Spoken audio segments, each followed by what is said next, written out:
So I'm working on this series where it's going to be a sequence of events of this guy, and I'm having all of the intestinal nerves, whatever this mechanism is, everything is being yanked up and out and being tangled in here.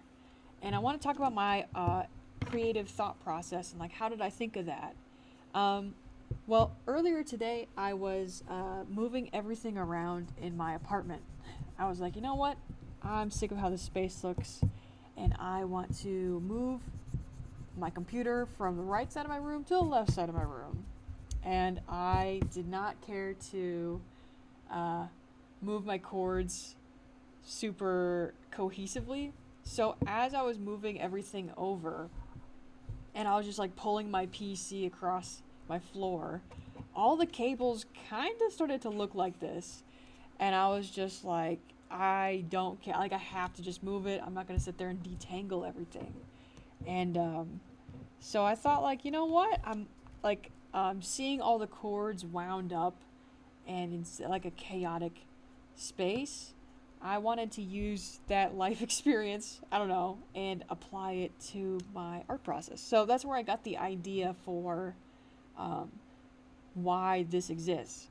But the cool thing about art is like when people see this piece for the first time, they're not going to know that context of like why I thought of that. Like I mean, there'd just be no way to know, right?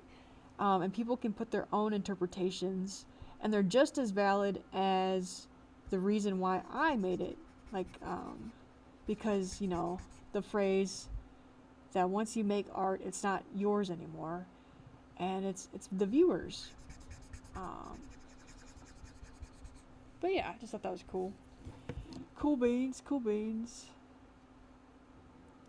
So if you've watched the first video, you'll know that I did not make the background red in the beginning. That's because I had to go through a couple different processes to figure out what I wanted it to look like. And I can cut out a few steps when doing this one. I don't have to go back in and do a bunch of rainbows and figure out like what color I want. I can start off with just going in with this red because I know exactly what I want the background to look like in this piece. Um,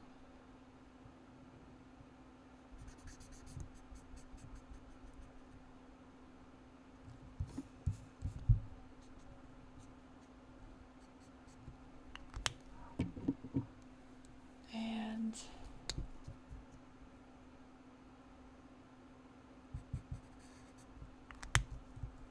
yeah, let's see.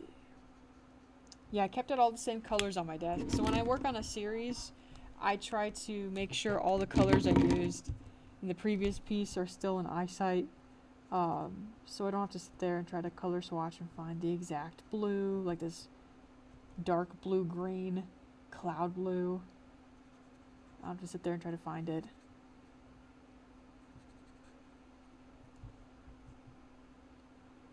And it also makes working in batches, specifically when I work on Brybob and I'm working on the same characters, having all the colors laid out because you know exactly the color palette for every single panel in the set, as long as the lighting stays the same.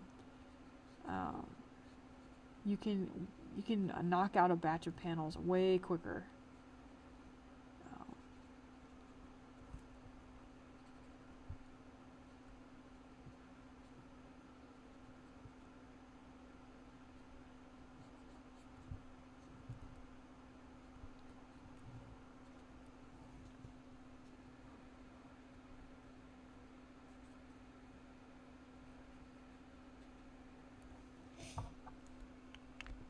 Um,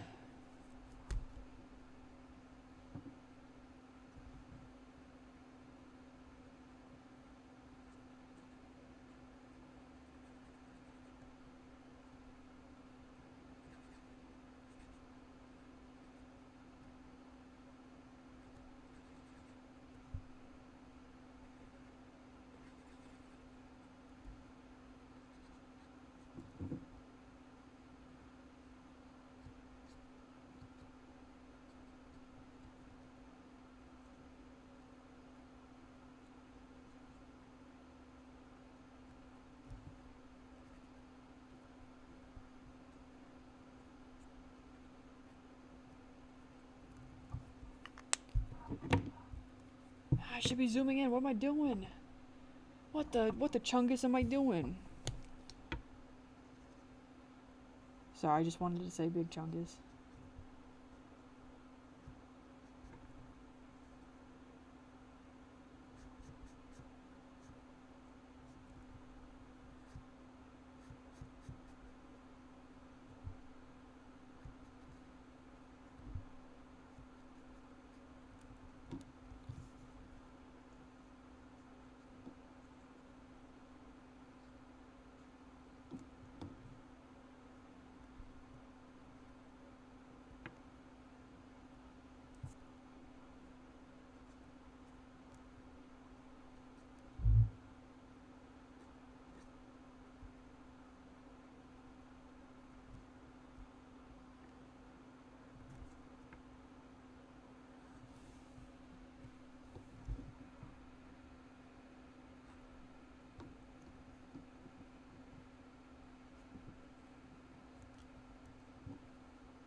Oof.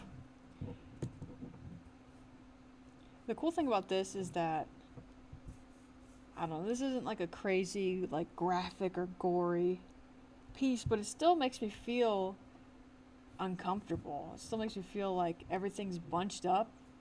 Like, all these, like, red veins, they're all being pulled and, like, bunched up. At least that's what it looks like to me. And I think the feeling it evokes is still kind of gnarly.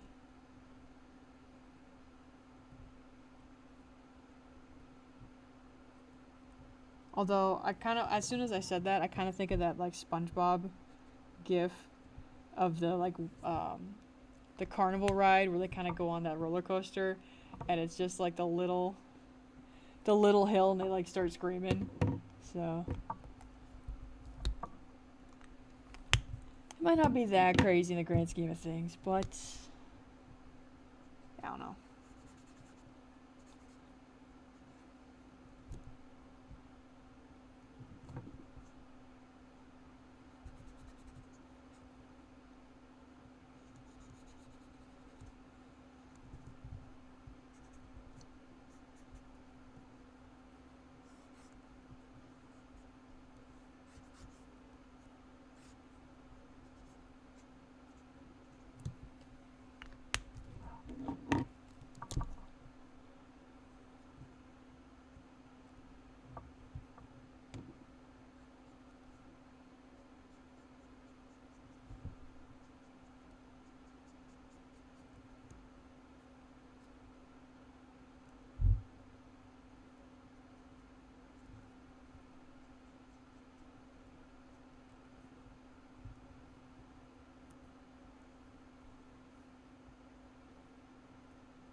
Oh my gosh. What was I doing that all off camera? Oh no.